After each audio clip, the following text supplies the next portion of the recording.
Praise the lord. ఈరోజు తోమా గారి గురించి తెలుసుకుందాం. ప్లీజ్ ఈ ఛానల్ని సబ్స్క్రైబ్ చేయండి, షేర్ చేయండి ప్లీజ్.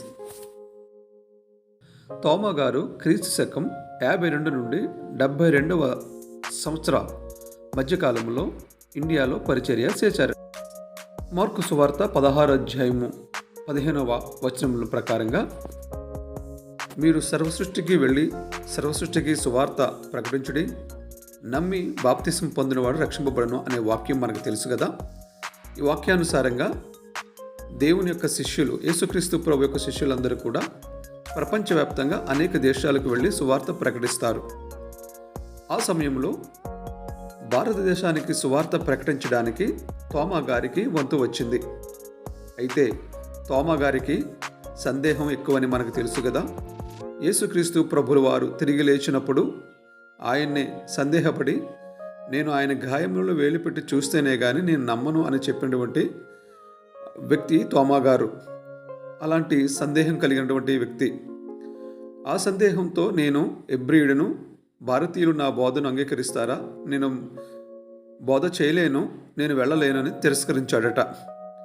అయితే దేవుడు తోమా గారికి దర్శనంలో కనిపించి, నా కుమారుడా, నీవు భారతదేశానికి వెళ్ళి నీవు సువార్త ప్రకటించు అని దేవుడు దర్శనంలో చెప్పినప్పుడు తోమా గారు దేవుణ్ణి వేడుకున్నాడట.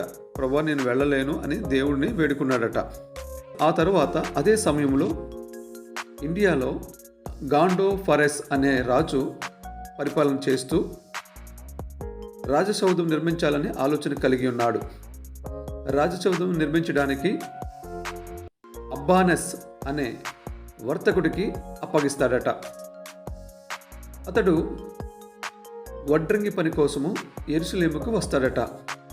యెరూషలేములో దేవుని చేత ప్రేరేపింపబడి అబ్బానెస్ తోమా గారిని కలవడం జరుగుతుందట.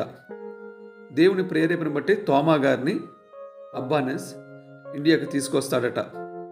ఇండియాకు తీసుకువచ్చి గాండోఫరస్ అనే రాజుకు మరి తోమా గారిని పరిచయం చేసి, ఈయన వడ్రంగి పనిలో మాస్టర్ అని పరిచయం చేస్తారట.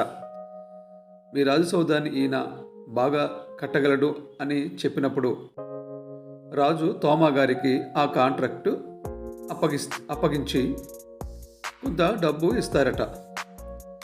అప్పుడు ఆ తోమా గారు ఆ ప్రాంతంలో అనేకులకు దేవుని సువార్త చెప్తూ, పేదలకు సహాయం చేస్తూ, రాజు ఇచ్చినటువంటి ఈ ధనాన్ని పేద ప్రజలందరికీ పంచేస్తాడట. తనకి జీతంగా ఇచ్చింది కూడా పేద ప్రజలందరికీ పంచేస్తాడట. ఇది తెలుసుకున్న గాండోఫరస్ అనే రాజుకి అత్యంత ఆగ్రహం కలిగి రాజసౌధం నిర్మించలేదని చెప్పి ఆయన్ని చెరసాలలో బంధిస్తారట. ఆ తర్వాత రోజుల్లో గాండోఫరస్ రాజు యొక్క సహోదరుడైనటువంటి గాద్ అనేటటువంటి అతను చనిపోతాడట.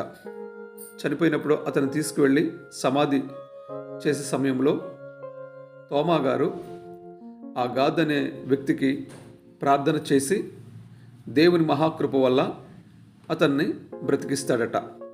తోమా గారు అక్కడ, మీ యొక్క రాజసౌధం గురించి దేవుడు పరలోకంలో మీకు కడుతున్నారు ఒక బంగారు రాజసౌధము, మీరు ఇక్కడ ఖర్చు పెట్టినటువంటి ఈ డబ్బుకి, ఇక్కడ కట్టించాలన్నటువంటి ఈ రాజసౌధానికి ప్రతిగా పరలోకంలో మీకు బంగారు రాజసౌధం కట్టబడుతుంది అని అక్కడ చెప్పి ప్రార్థన చేసినప్పుడు దేవుని యొక్క మహిమ ఆ పరలోకం నుండి దిగివచ్చి ఆ గాద్ అనే వ్యక్తి మీదకి పడినప్పుడు ఆయన దేవుని మహాకృపను బట్టి బ్రతుకుతాడట.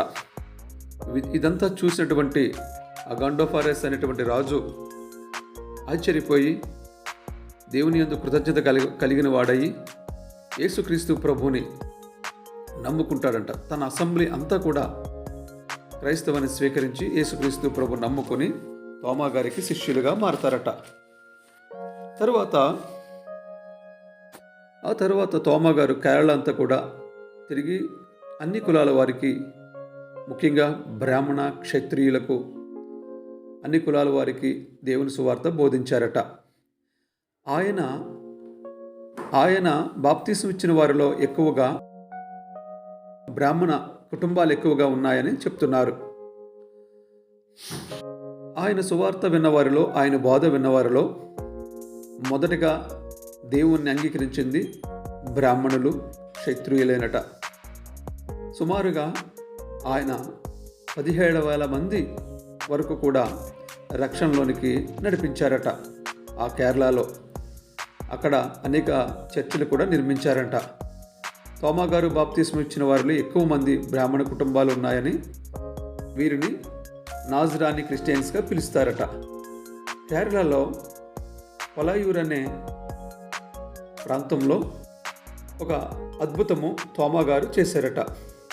అదేమిటంటే, పొలయూర్ అనే ప్రాంతంలో కలయకులం అనేటటువంటి సరస్సులో బ్రాహ్మణులు స్నానాలు చేస్తూ అక్కడ సూర్య నమస్కారాలు చేస్తూ వేద మంత్రాలతో అక్కడ నీటిని పైకి సూర్యుని వైపు ఆ యొక్క సరస్సులో నీటిని దోచులతో తీసి పైకి వేసి వారు సూర్య నమస్కారాలు చేస్తున్నప్పుడు తోమా గారు చూసి ఈయనకు కొంచెం ఆశ్చర్యం కలిగి అక్కడ ఉన్నటువంటి బ్రాహ్మణుల్ని అడిగారట, మీరు ఈ నీళ్ళను ఎలా పైకి పోస్తున్నారు, దేనికి, ఎందుకు అని అడిగినప్పుడు వారు, ఇది మా యొక్క నమ్మకము, మేము ఇలా చేయడం ద్వారా మాకు పుణ్యం దొరుకుతుందని వారు చెప్పారట.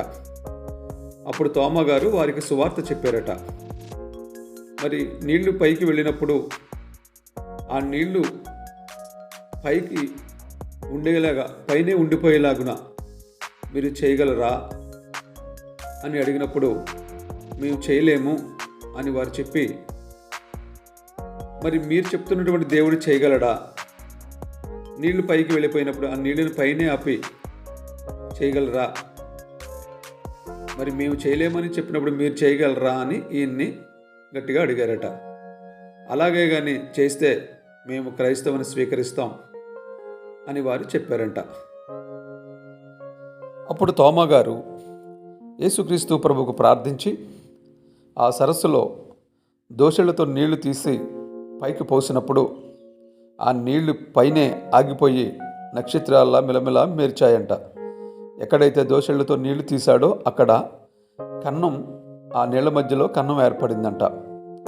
ఇదంతా చూసినటువంటి ఆ బ్రాహ్మణులు సత్యమైన దేవుడు యేసుక్రీస్తు ప్రభుని తెలుసుకుని ఆ బ్రాహ్మణ కుటుంబాలన్నీ కూడా యేసుక్రీస్తు ప్రభుని అంగీకరించి యేసుక్రీస్తు ప్రభుని నమ్ముకున్నారంట. ఈ విధంగా తోమా గారు మరి కేరళలో సుమారుగా 16 సంవత్సరాలు సేవ చేసి ఆ తర్వాత మరి తమిళనాడుకి వచ్చారంట. తమిళనాడు, కేరళలో కలిపి 20 సంవత్సరాలు ఆయన సేవ చేశారట. మరి నేను కొన్ని విషయాలు మాత్రమే మీకు చెప్పాను. ఇంకా అనేకమైనటువంటి అద్భుతాలు, అనేకమైన ఆయన పరిచర్య ఉంటుంది. నేనైతే కొన్ని విషయాలు మాత్రమే చెప్పాను.